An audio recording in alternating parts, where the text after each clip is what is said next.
Today we are going to see the dangers to the fauna of Karnataka, landscape and conservation efforts taken by government so far.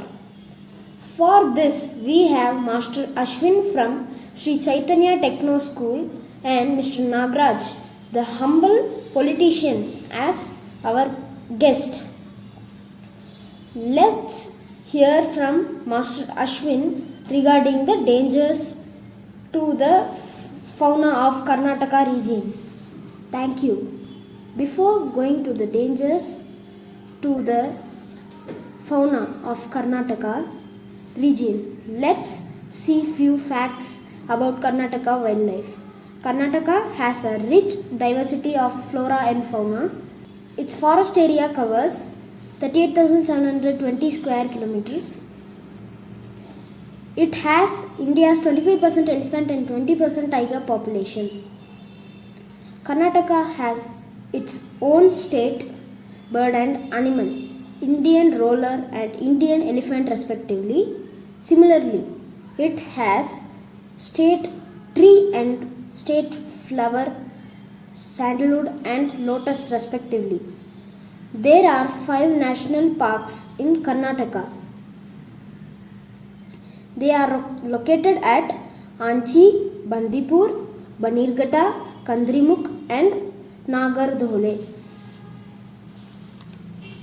Now we see the dangers to fauna of the beautiful region. The main and serious danger is poaching.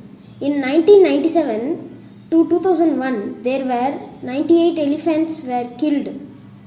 In this act, not only elephant, turtles, otters and tigers also got killed by this illegal act. Cleaning up of forest region also triggers reduction of wildlife population. This majorly happens because of unplanned construction of dams and reservoirs, mining operations, agriculture expansions like teak plantation, coffee, rubber significantly affects wildlife population.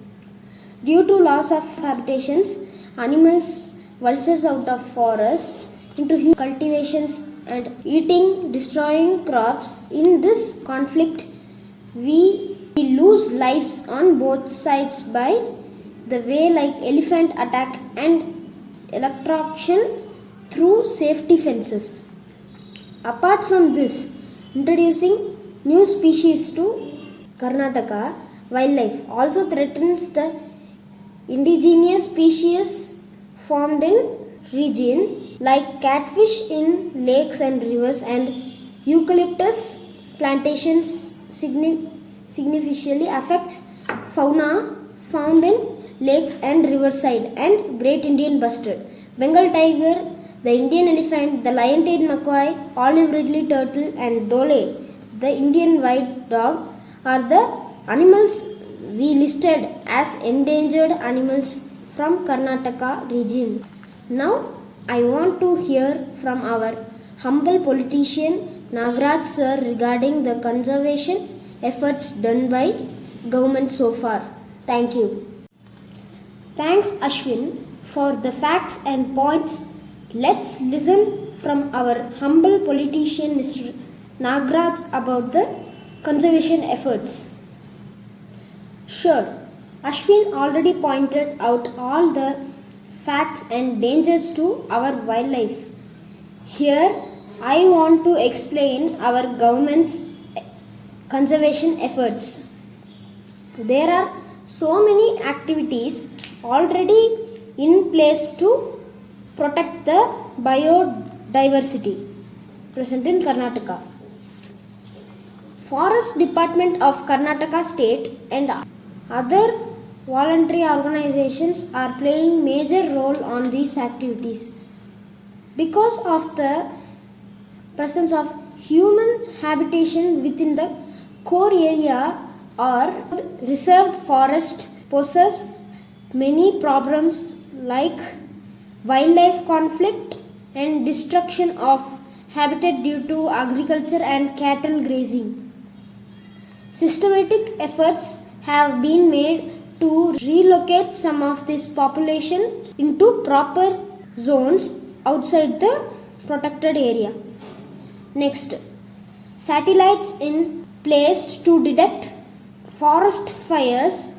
This helps the extinguished easily. Radio tracking, remote camera sampling, and many other technology used to estimate the population and anti-poaching activities. Forest wardens and other staff members involved in anti-poaching activities and keep on update on the technology and wildlife related to laws. Government already provide of field kits which consist of boots, rain gear and uniforms, and there are special training programs given to these staff members on the firearms against poachers, field craft and Indian wildlife laws, and conservation related award programs were announced to boost the morale of the staff. So these are the conservation efforts government taken on this. Thank you. Thank you Nagraj sir for explaining conservation efforts taken by government. Thanks for watching. Let's we meet again with different topic.